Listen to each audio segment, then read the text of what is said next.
विरेलिया गांव बाहर से जितना शांत दिखता था, अंदर से उतना ही सड़ा हुआ था।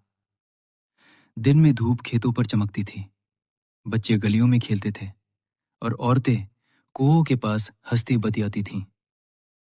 लेकिन जैसे ही सूरज पहाड़ियों के पीछे छिपता, पूरा गांव मानो सांस रोक लेता। दरवाजे अपने आप बंद हो जाते, खिड़कियां कसकर बंद कर दी जाती और कोई भी जंगल की तरफ देखने की हिम्मत नहीं करता। कारण था, गांव के किनारे खड़ा वो पुराना मंदिर जहां देवी की टूटी हुई प्रतिमा थी। आज उनका स्कूल का आखिरी दिन था। स्कूल की घंटी बजी, छात्र खुशी से दौड़ पड़े। अब उनकी छुट्टियां शुरू हो चुकी थीं। विरेलिया में 6 दोस्त रहते थे: अरिन, वीर, कुणाल, ऋतिक, सोहम और मायरा। वे बचपन से साथ थे और इन कहानियों को बूढ़ों की बकवास मानते थे।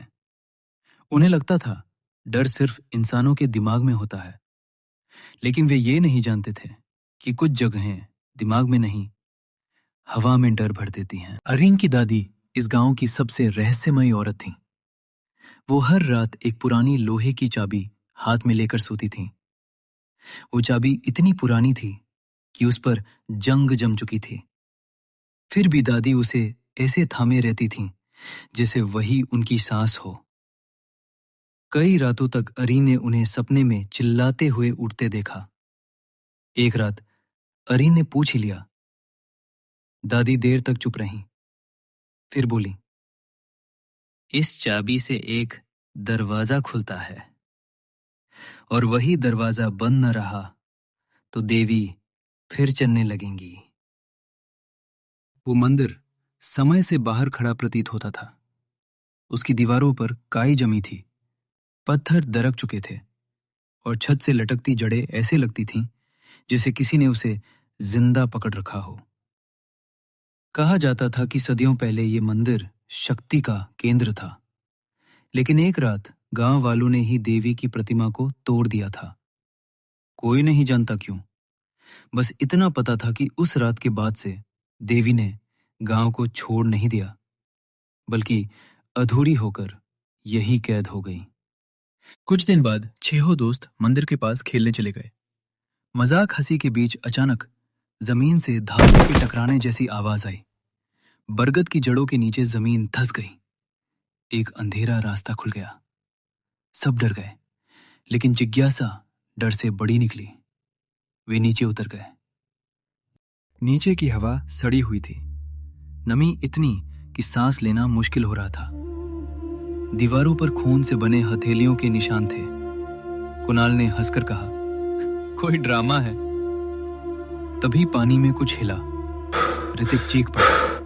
किसी ने उसका पैर पकड़ लिया। एक पल में वो अंधेरे में खींच गया। उसकी चीख अचानक ऐसे बंद हुई जैसे किसी ने गला दबा दिया हो। ऊपर लौटते समय किसी ने पीछे मुड़कर देखा। पत्थर के पैर जल रहे थे। मंदिर के नीचे अंतिम कक्ष में देवी की असली टूटी प्रतिमा थी। उसे बंद रखने के लिए हर पीढ़ी में कोई न कोई खुद को कुर्बान करता आया था। इस बार वो जिम्मेदारी अरीन पर आ गई थी। वो तैयार था। अगली सुबह ऋतिक का शरीर मंदिर के बाहर मिला। उसकी आंखें खुली थीं, लेकिन उनमें कोई भाव नहीं था। गांव में मातम छा गया। दादी ने अरीन से कहा, पहली आत्मा चली गई, अब देवी गिनती शुरू करेंगी। लेकिन अंतिम क्षण में दादी ने उसे धक्का देकर पीछे किया।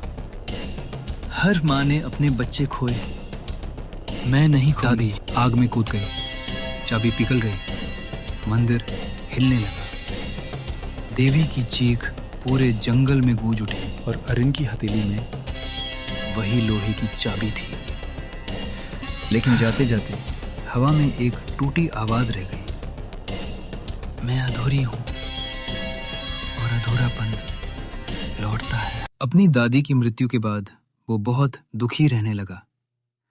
एक दिन जिज्ञासा में आकर उसने सोचा कि इस चाबी का ताला कहाँ होगा, लेकिन उसे पता नहीं था कि ये चाबी किस चीज की है। उसने पूरे गांव में खोज की।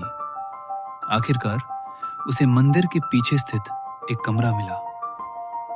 जैसे ही उसने चाबी से दरवाजा खोला, वो ये देखकर सन्न रह गया। कमरा पूरी तरह अंधेरे से भरा था और वहां घंटियां लगातार अपने आप बज रही थी। वो बहुत ज्यादा डर गया था।